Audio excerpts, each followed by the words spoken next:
Hello, listeners. This is Lee Price. This is Will Ford from Football 365. And you're listening smartly to At the Bridge Pod, a Chelsea FC podcast, although I would describe it as the Chelsea FC podcast. Magical from Eden Hazard! Kai Havertz in the Champions League final! Ivanovic! In the middle, it's just behind him, but it's tapped in by Hakim Ziyech. Matic with the ball driver! Matic takes the net off! It's time for another episode of At the Bridge Pod, your number one Chelsea FC podcast. Coming up on this episode, we are going to be breaking down what Sonia Bompastor will bring to the Chelsea women's team after she took over from Emma Hayes. And we're also going to be taking a quick look at how Chelsea players are getting on at Euro 2024. Oh, welcome back, everyone, to another episode of At the Bridge Pod, and I'm joined in a virtual room filled with very happy lions. I've got Ollie, I've got Chris, and what was your moment from the weekend? What was it? I got to spend Father's Day with my dad, which not everyone gets to do all the time. So I'm very grateful. That is true. For that. That is a blessing. Can't lie. Chris? I was expecting Ollie to say the England game then. No, I did expect that. How much best 15 minutes of my it. entire life. Yeah. What a 13 minutes though. Oh. I mean, it gave me PTSD from the Sheffield United game when we went Chelsea went 1-0 up and then went, shall we go for the kill? No, we'll sit back. Yeah. We'll sit back, everyone. It's all right. That's fine. Nothing could go wrong here. I mean, to be fair, on the topic of the Euros, Denmark it was first goal was good. Vind and Eriksson. That was just lovely. That was lovely stuff. Later on, not so much. But to be fair, I got to watch it on the big screen using my projector, so that was a mighty fine highlight.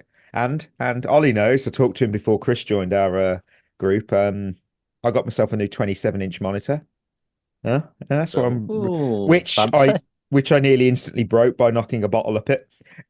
It did that thing. Yeah, that'll I was do. like, oh, no damage, we're all safe. And I put a memory stick through the wash on a 40-degree cycle. It still works. You're having a day, aren't you? Yeah, but Wow.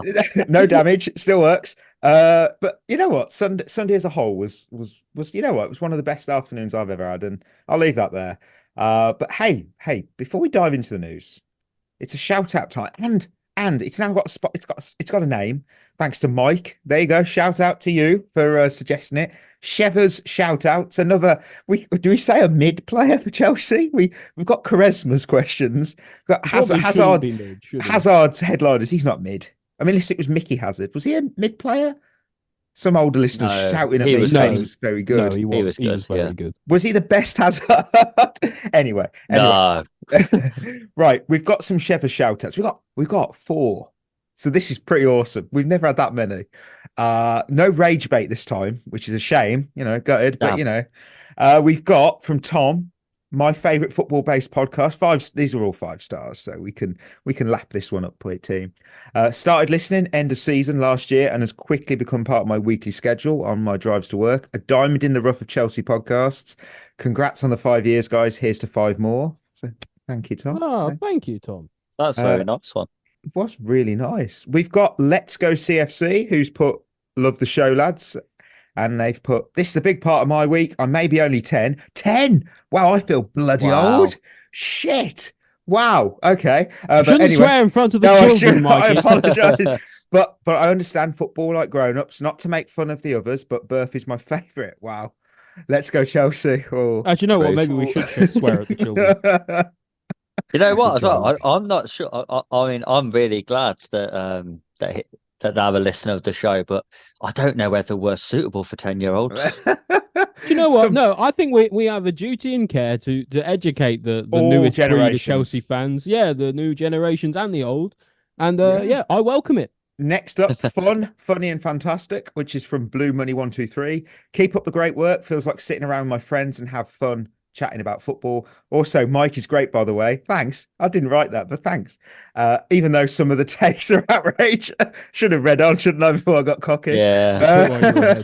I have been humbled. I have fun, nevertheless, probably because everyone's just being themselves. Thank you. For that. Should have really read the whole thing then. And finally, CMR9191 said, congratulations. Great show, lads. I've enjoyed this podcast since discovering it 2 years ago.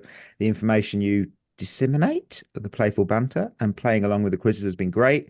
Keep up the good work. Come on, you Blues. Cheers from the US. Yes. So, well, thank you very much. Thank you to all of them, because those are awesome. Yes, indeed. That is really nice. No rage bait, which is good. No, we still not this week. They're still listening. No, we've got to up our game, guys. Hey, well, if you want to know, listeners, I said in our group chat before the show that Kevin De Bruyne was overrated. So enjoy that.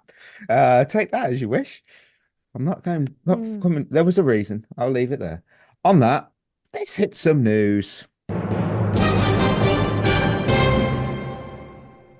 Before main topic, I just thought some early Euro 2024 overreactions. Probably our players is helpful. Mudryk wasn't great today. He wasn't great. He ran into some traffic, and that was pretty What a shocker. It was Romania, though. I'm happy with my prediction. They were looking good, but they were very, very good. They're the exact definition of a team with no superstars, but they're a really tight unit, and they all play together. Romanian Grealish, Romanian Mbappe. You said you'd rather have your own Mbappe. Well, Grealish was better. Dragus was good. But anyway, I actually went with Marc Cucurella because he's, for me, greatest long curly-haired Spanish player since Puyol. I mean, were you impressed? I was impressed. I mean, he gets a lot of criticism unfairly on Twitter of certain people, from certain people. I think Cucurella has been good for a long time now, actually. Yeah, exactly. I just think people aren't willing to change their opinion on him because they don't want to admit that they was wrong. It might be though that they're not willing to change their opinion on him yet because we've seen this song and dance before at Brighton. I mean, look, he's not the strongest when it comes to like covering spaces or but when you utilise his strengths, he's bloody good. I mean, is it De La Fuente who's manager of Spain? Yeah. But I mean, he's maximising Cucurella's best parts. Watch him against Croatia. He was a key player. He was involved both on the defence and the offensive side of the ball. His high pressing's there without the ball, and he created numerous opportunities for Spain with the pressing. And obviously, the standout moment was his brilliant sliding block to thwart a Stanisic shot. I mean, if he doesn't make that block, it's a goal. There you go. I mean, it's clear. When you play him to his strengths, he's a bloody good asset to have on the field. And I just feel that the criticism now is just unjustified because look at his impactful performances for us as well. I just think people have got to stop bringing up things from so long ago. I think you can only judge him on what he's doing now. It's fine, like Ollie said, it's fine if you think that maybe he's in a purple patch and eventually he'll go back to being average, then that's fine. It's fine. You can think that, and that's a perfectly reasonable opinion to have. But you can only actually judge a player on what they're doing right now. And right now, he's been playing well for a sustained period of time. Yeah, I couldn't agree more. I mean, anyone been positive or not so positive stand out so far for you, Chelsea related, or no? The only thing I thought Cole Palmer should have got at least on the pitch. Agreed. At the England game. Listen, I understand maybe Jared Bowen tracks back a bit more. But I think him and Ollie Watkins, arguably, both of them, 33 and 34 goals and assists last season each, both of them unused substitutes. Yeah. If you've got, I don't know, if you've got the perfect tool in your toolbox to bring out, it's really effective. You've seen for the past year it works really well, and you just refuse to use it. You're a bad builder. I'm just going to put it that way. We're using a screwdriver when we need a spanner. Yeah. It'd be nice to see. I mean, I hope Cole Palmer does not start Thursday because I'd be very worried. No, I thought Gallagher was decent when he came on. I thought, I was about to say that. I thought Gallagher was good when he came on. He was he was impressive. To be fair, I mean, he just runs around a lot. That's what we love about him. Up in that pure profit fee. On that, because someone's going to say negative. Lukaku, he had a good game. He scored twice. Didn't count, but he's still on our books. He's still on the books. He's still on the. He can't catch a break at the moment. Someone put a tweet up going, "Oh, you got to feel for him," and I'm like, Chelsea fans are sort of looking at that tweet going, no.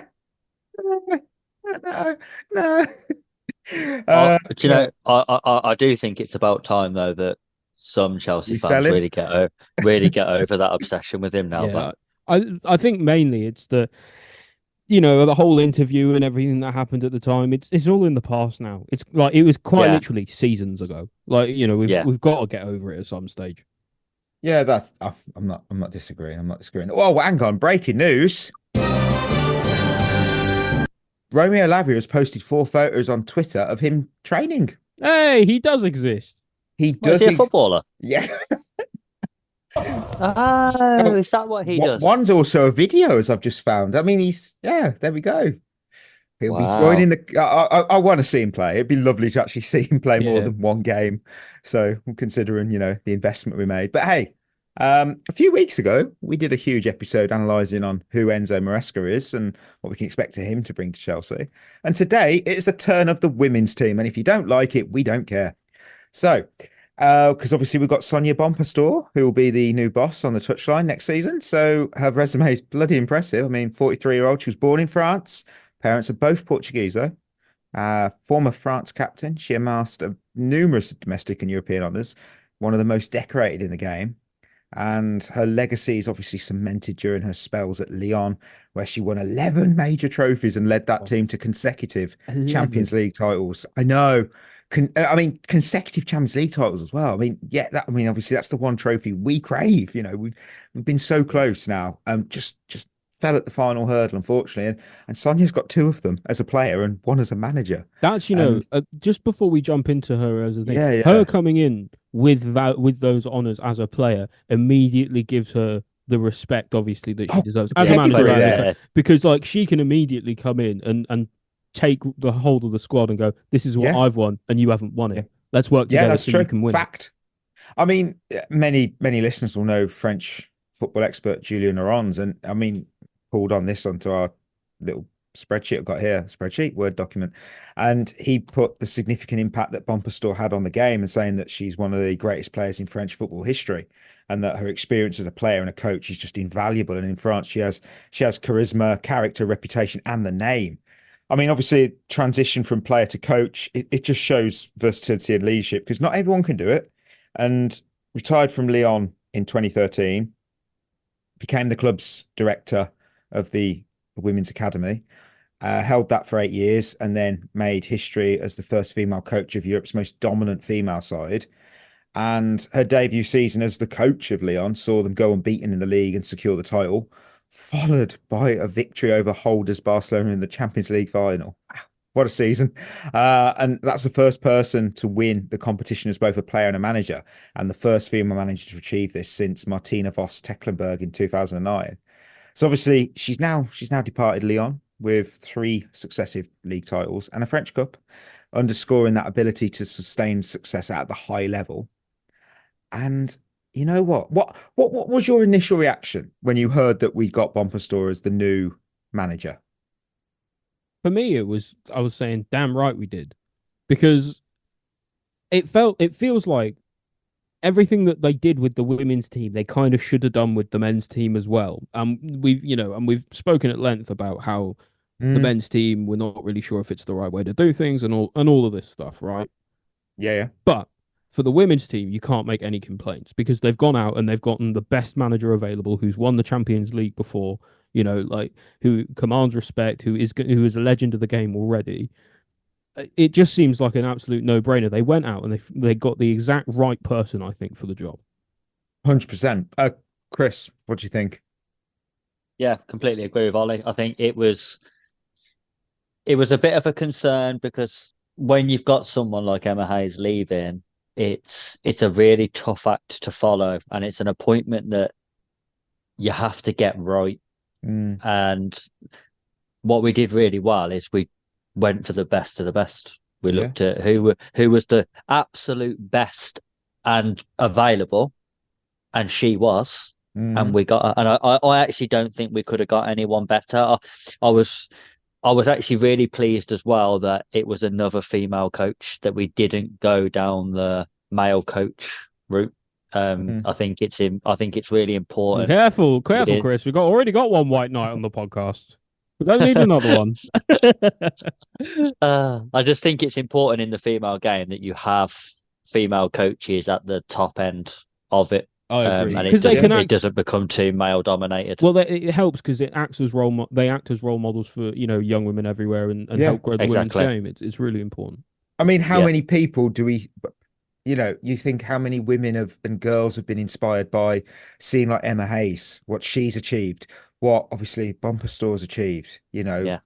it's inspiration. I mean, when Hayes was confirmed to be leaving, I mean, I was very vocal from day one. I wanted Bompastor. I want, because I mean, it frustrates me as well, because like I've heard some pundits question whether she's up for the task, because anyone could win with Leon's star-studded squad. I mean, obviously it's got Diane, it's got Carpenter, it's got Horan, You still got to do it though, haven't you? This is my thing. You've still got to beat a team like Barcelona Feminine, who are some of the best female footballers ever. I mean, Putellas and Bonmati and all of these other players. It's so dismissive of her coaching abilities. Yeah, I agree. mean, look, you know what? Having a top squad helps, yes, but coaching involves more than just managing talent. I mean, you've got to instill the. Go on, Chris. Well, the thing is about that as well is that she's coming into a Chelsea team that has the best squad in the WSL. We have the best squad in the WSL.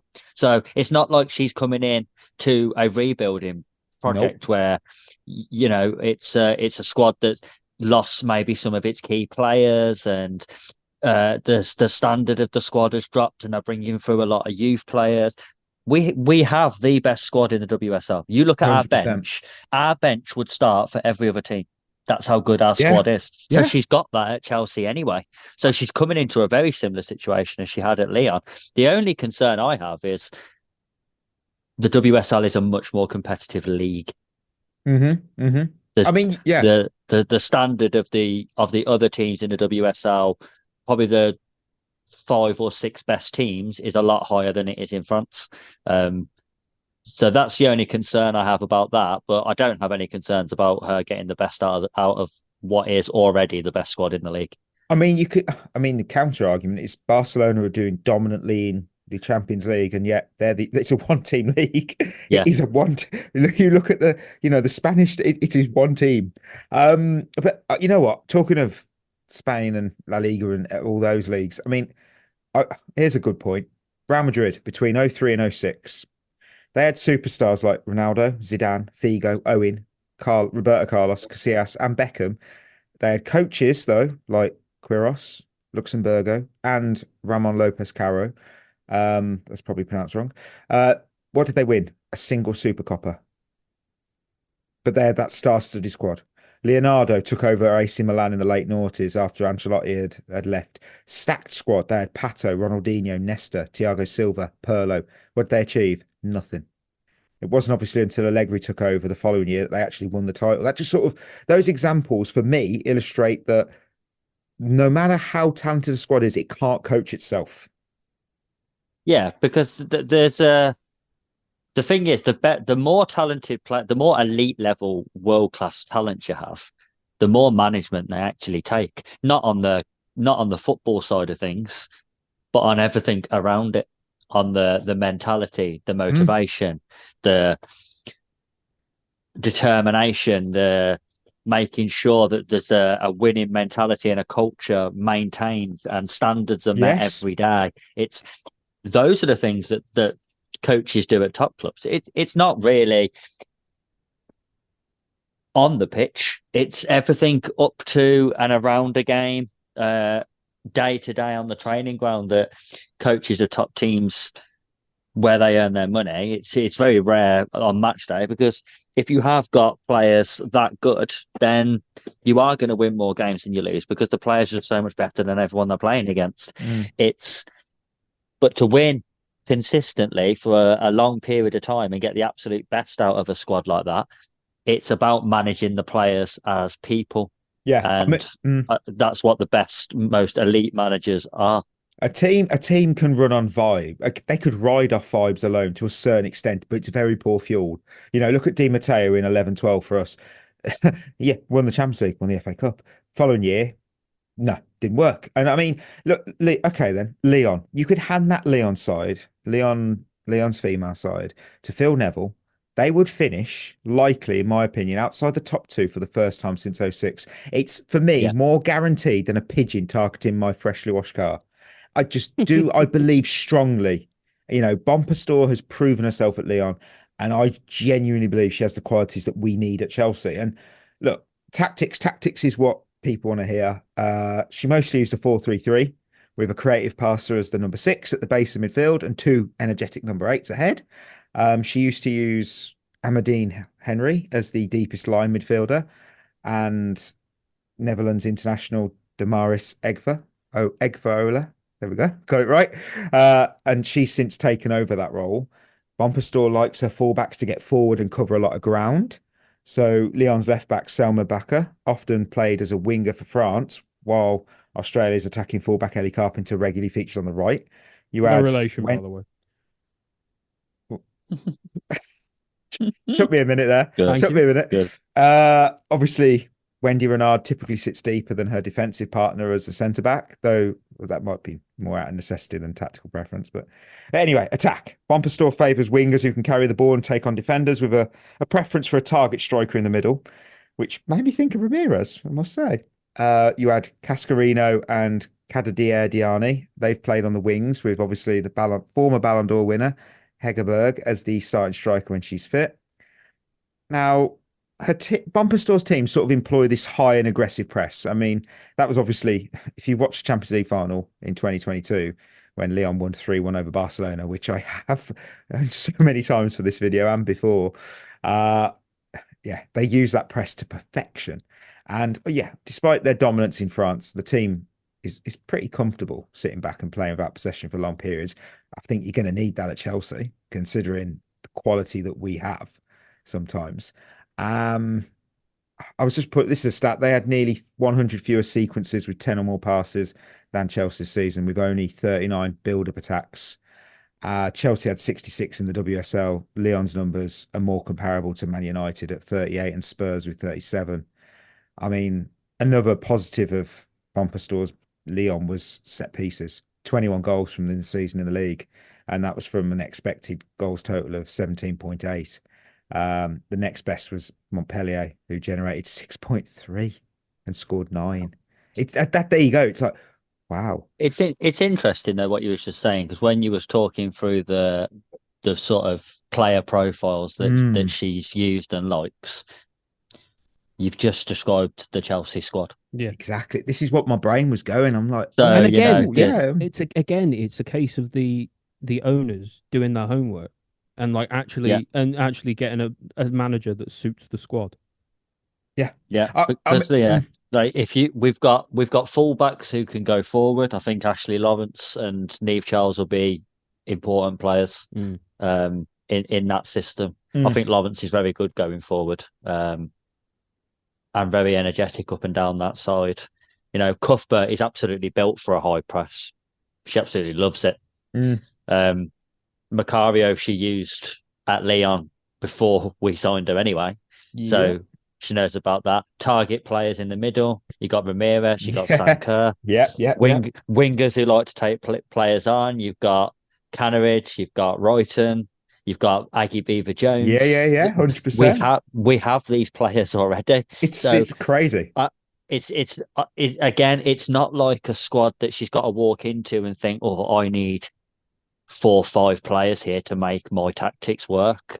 She might need one. I think from what you said, the one thing I'd say we're missing would be that number 6 who's really good on the ball and creative. I mean, Chris, you've literally answered the next question I had lined up, which was what players do you anticipate will thrive under it? I mean, you've said too as well. I felt Aggie Beaver Jones and Ramirez because, I mean, look, our entire squad's tactically flexible. Let's be honest. I mean, I could even see Cuthbert playing that deep line midfield role. I mean, she's incredible with long balls, tackling. Yeah, I mean. So to sit in that role, she could be the linchpin in the 11. She has the intelligence in my eyes. And then I look at how Ramirez took to the WSL so quickly. I look at her and think, you know what, I could see her adapting and thriving under Bompastor because, you know, I feel under her, we could see a player that perhaps in a few seasons we speak of as highly as we do Sam Kerr. And just because of how quick she is to adapt, that's such an intelligent player. I think it's going to be interesting how that works with a manager who favours a one striker system. Yeah. How she manages the Kerr Ramirez situation, because I agree. I think Ramirez ended the season so well, and she looks like such a player. But if Sam Kerr's fit and available, she plays. I think it's one of those cases of having quality depth, though, isn't it? Like I always, when people talk about depth these days, they act like two players can't have the same position anymore who are quality. Yeah. Like, they do. And you don't want to rush back a player who's just had an ACL. I think, for example, I think it was like around like 2008, 9, 10, around then, we had Mykhailo in midfield for what was ostensibly most of the time 2 or 3 positions. Mykhailo, Diarra, Mikel, Essien, Balak. Like the list goes on. Like quality players will play, and the cream will rise to the top. It's a element and a strength of the game that we play. I remember when iron sharpened in iron. Yeah. Remember when Man United had Berbatov, Rooney, Ronaldo, and Tevez? Yeah. Did anyone say that was a waste? No. No, that's very fair. They did. Yeah, they did. I mean, look, Bompastor develops talent. I mean, during her time at Chelsea, we obviously had Emma Hayes. She was praised with how she nurtured that talent, giving them opportunities to thrive on the big stage.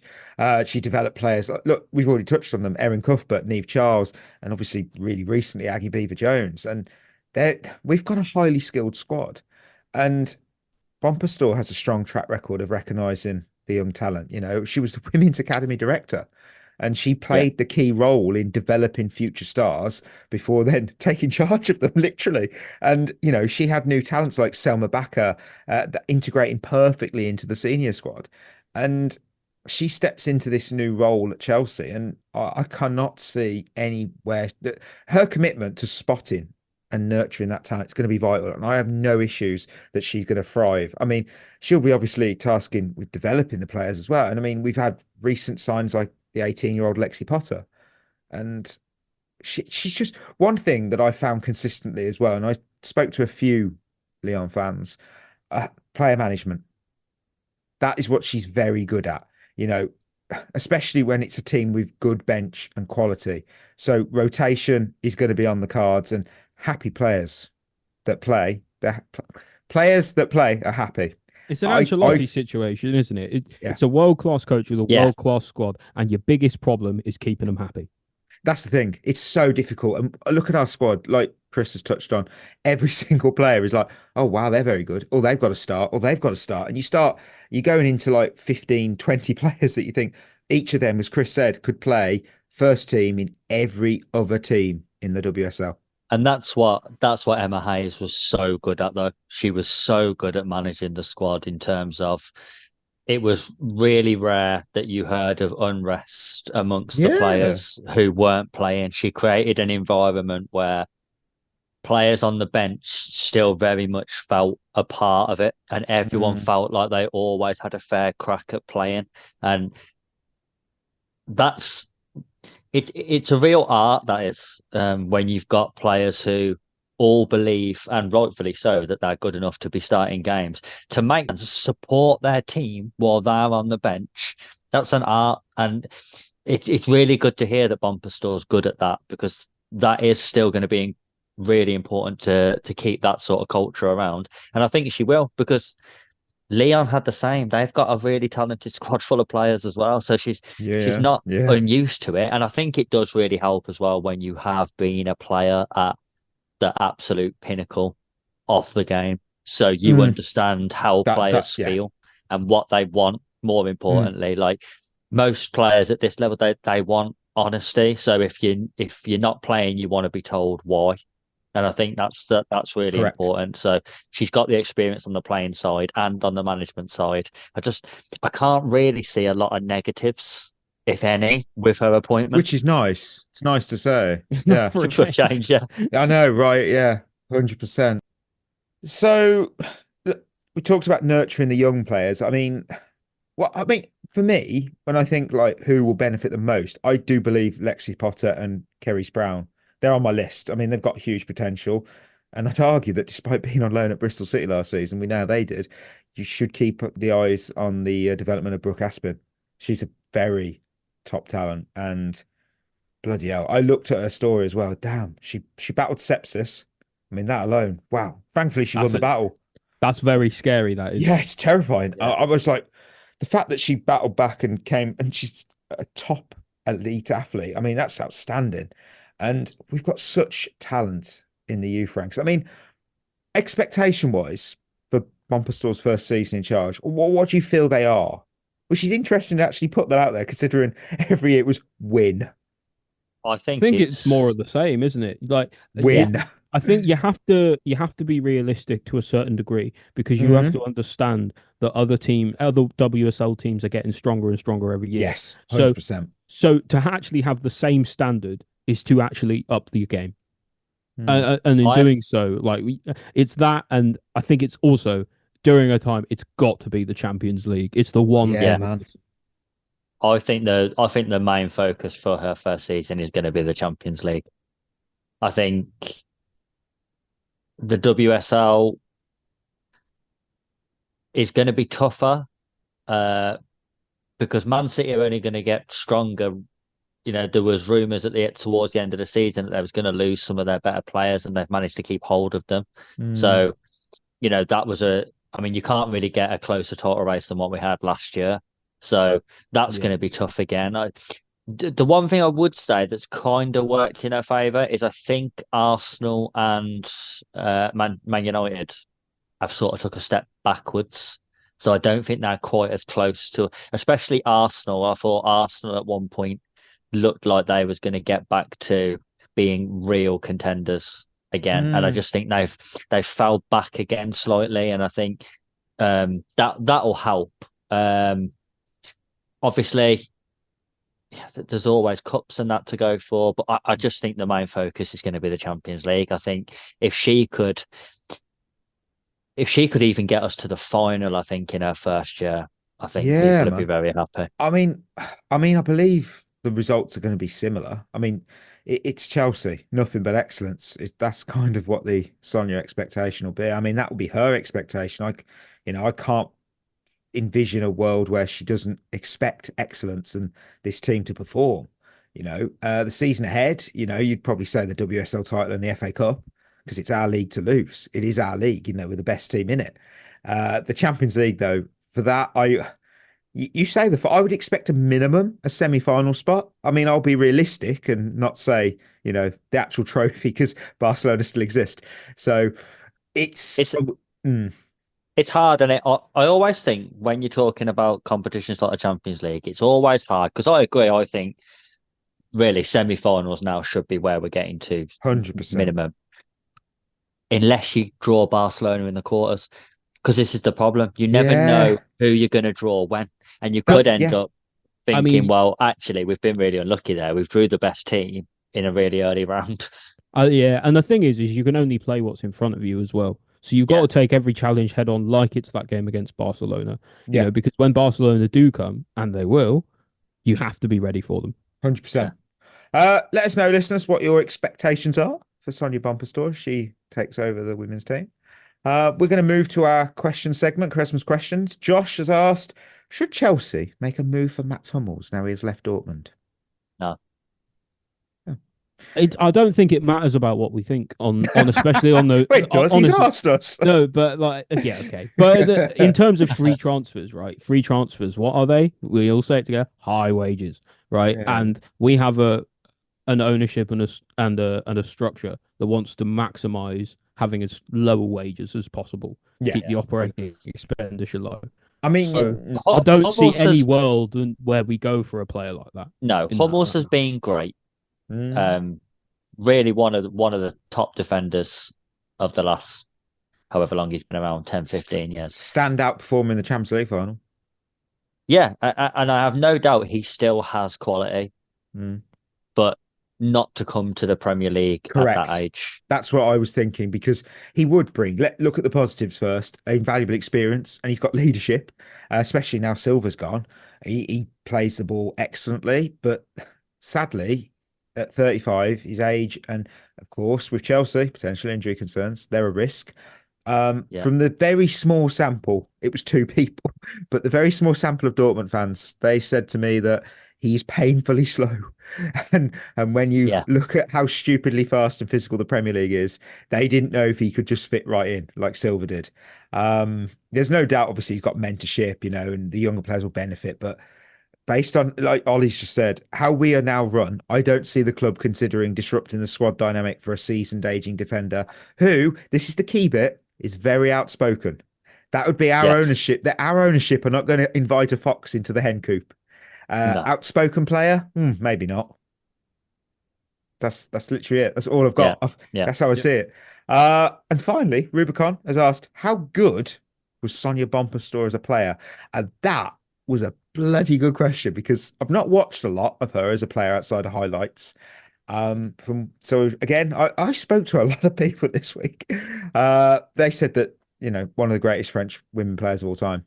Some did say Le Sommer, but that really tells you all you need to know. Yes, they ran close. If she's even in that conversation, that's how good she was. And I've listed some notes down here. Born leader, and then when she went into management, she flourished. And to be fair, you know what? I must say, I absolutely love these questions, because it just shows me the strength and the interest of the women's game, and obviously as well now of the past, how it's developed and grown. I mean, there's some players from the game that grew from, and the 2000s era is some iconic world class. I mean, you got Mia Hamm, Abby Wambach, Brigitte Prinz. There's so many names, and there's not a lot of highlights online. I've tried to find some of that 2000s era. There isn't a lot out there, which is a shame. I don't know whether it wasn't broadcast, was it? No. Because that's the thing. It's hard to find highlights of something that wasn't ever broadcast in the first place. To a certain degree, it's a real tragedy that this is the case. But the women's game is a little bit like, when people say how good Pele was. Yeah. And you can't find any video clip. You found about jumping on a player. Three matches. Most importantly, ever. Most importantly, though, what position did she play, Mikey? That would be midfielder and also defender. She was a midfielder. And what does Ollie say about midfielders? Make good managers, don't they? Make good managers, don't they, Ollie? Yeah, of course they do. Oh, bloody hell. We're going to cook next season. Cannot wait. Actually, you know what? I've got an even better example for you about how midfielders make good managers, right? Yesterday, when the England game was on, you had Rio Ferdinand, Cesc Fabregas, and Mika Richards. Rio Ferdinand and Mika Richards were doing a really surface level punditry of the game. He looks up for it, that sort of thing. And then Cesc Fabregas was there talking about, people dropping into pockets and, the third man runs and all of this extra tactical stuff. And that just showed me that, again, I'm correct when I say midfielders make the best managers. Yeah. I mean, for the record, before someone says, well, she was mainly a midfielder, she did play defender at times based on what the squad needed at the time. So, hey, I did my research. That also means she's a team player. Hey, exactly. Goalkeeper. No, we don't do that. Right. Well, we're actually going to. I promised on Friday. I did, and he's not here. But it is time for Lone Army Carousel.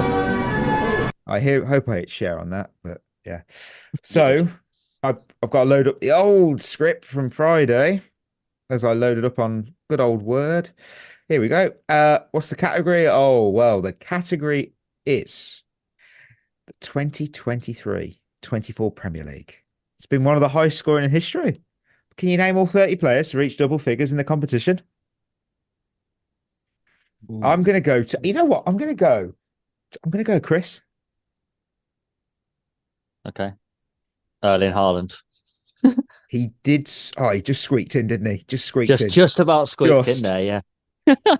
More. I'm going to go more than 9. I'll go with Cole Palmer, of course. He did indeed. Ollie Watkins. Yes. Nicholas Jackson. He did. Alexander Isak. Yep. Hang on, we are talking about the Premier League, aren't we? Yeah, Premier League, yep. Sorry, just double checking. I don't know why in my heart. In my head, I was about to say someone else. Have a think, Ollie. Foden. Phil Foden is on the list. Solanke. Yeah. Who's good? Callum Wilson. Oh dear. Oh, no, come on. Wow. Everyone was saying how good a season he had. Oh. He barely played. I believe he had his knees go again, didn't he? I'm going to just check how many goals he got in the Premier League. Clearly not 10 or more. That's quite obvious. He got last season a grand total of 9. Oh, no. Ollie. VAR. I knew he wouldn't be like. I knew he wasn't going to have like 20, but I thought he'd have 10. Wow. Oh. 9 in 20 he got. So, awkward. You could have had Anthony Gordon, Bruno Fernandes. Mohamed Salah. He was on there. Yep. Bukayo Saka, Colton Morris, Chris Wood, Darwin Núñez, Diogo Jota. Bowen. Yes. Hwang Hee-chan. Mateta. Oh, for God's sake. Yeah. Coming out now. Eze, Adebayo, Alvarez. Alvarez. I think even Chris Wood got more than 10 goals. Yeah, Chris Wood's on the list. Oh, Havertz, Trossard, Bailey, Cunha, Olise, Hoyland, get in, Richarlison, Son, and Johan Visser. Yeah, well, that's the Ollie classic right there of shitting the bed Yeah. very early into Lone Army. You know what? I haven't checked. What does that mean for the leaderboard? Has Chris got an extra one in the lead? I haven't looked at it in so long because we haven't played it. We haven't played it since 17th of May, a month ago today. I've got to have at least 3 now, I think. You are on 3. Well, now you're on 4. We haven't played it in a whole month. Wow. What's Birth on?